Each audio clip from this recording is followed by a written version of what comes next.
അയൽവാസിയുടെ പൂവൻകോഴി കൂകുന്നത് സ്വൈര്യ ജീവിതത്തിന് തടസ്സമുണ്ടാക്കുന്നുവെന്ന് പരാതിയുമായി ഒരു വയോധികൻ RDO സമീപിച്ചു. പത്തനംതിട്ട ആലമ്മൂട് സ്വദേശി വയോധികൻ്റെ പരാതിയിൽ RDO ഇടപെട്ടു. വീടിന് മുകളിലെ കോഴിക്കൂട് ഉടൻ മാറ്റണമെന്ന് അടൂർ RDO ഉത്തരവിട്ടിരിക്കുന്നു. ഉത്തരവിൻ്റെ പകർപ്പ് 24-ന് കിട്ടി. ശ്രീജിത്ത് ശ്രീകുമാരൻ വിചിത്രമായ കേസിൻ്റെ വിശദാംശങ്ങൾ നൽകും. ശ്രീജിത്തെ, കോഴികളും കുഴപ്പം തന്നെ അല്ലേ? പറയൂ.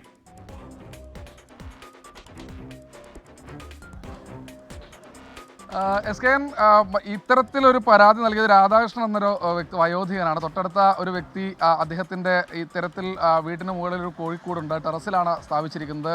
നിരവധി പൂവൻ കോഴികളും അതുപോലെ തന്നെ പിടക്കോഴികളും ഒക്കെ ഉണ്ട്. രാവിലെ ആകുമ്പോൾ ഒരു 5-5:30 മണി ആകുമ്പോഴേക്കും ഈ കോഴി കൂവി തുടങ്ങുന്നുവെന്നാണ് പരാതി. നിരവധി തവണ ഈ ഉടമസ്ഥനോട് പരാതി പറഞ്ഞു ഈ രാധാകൃഷ്ണൻ എന്ന വയോധികൻ.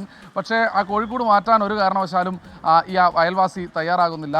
അങ്ങനെയാണ് ഒരു പരാതിയുമായി RDOയുടെ മുൻപിലെത്തുന്നത്. RDO പരാതി പരിശോധിച്ചു, ആ പ്രദേശം വന്ന് നോക്കി, RDOയുടെ ഓഫീസിൽ നിന്ന് ആളുകൾ വന്ന് നോക്കി. പക്ഷേ ആ നേരത്തൊന്നും തന്നെ പറഞ്ഞിട്ടും മാറ്റാൻ തയ്യാറായില്ല. അപ്പോഴാണ് ഒരു ഉത്തരവ് രൂപത്തിൽ തന്നെ ഇറക്കിയിരിക്കുന്നത്. എന്തായാലും കോഴിക്കെതിരെയോ അല്ലെങ്കിൽ കോഴിക്കൂടിനെതിരെയോ ഒന്നും നടപടിയെടുക്കാൻ കഴിയില്ല. അതുകൊണ്ട് ഉടമസ്ഥനെതിരെ നടപടിയെടുത്തിരിക്കുന്നു. അടിയന്തരമായി 14 ദിവസത്തിനകം തന്നെ ഇത് മാറ്റണമെന്ന ഒരു നിർദ്ദേശമാണ് നൽകിയിരിക്കുന്നത്. എന്തായാലും ഉത്തരവ് കഴിഞ്ഞ ദിവസം കൈപ്പറ്റിയിട്ടുണ്ട്. എന്നാലും ഇതുവരെ കോഴിക്കൂട് മാറ്റിയിട്ടില്ല. എന്തായാലും കോഴിക്കെതിരെ കേസില്ല. പക്ഷേ ഉടമസ്ഥൻ ഇത് മാറ്റിയില്ലെങ്കിൽ ഉടമസ്ഥനെതിരെ നടപടിയെടുക്കുമെന്നാണ് അടൂർ RDO അറിയിച്ചിട്ടുള്ളത്. എന്ത് കാലമേത്, കോഴിക്കൊന്നും തീരെ നിയമബോധമില്ല, എവിടെയും കയറി കൂയികളെയും.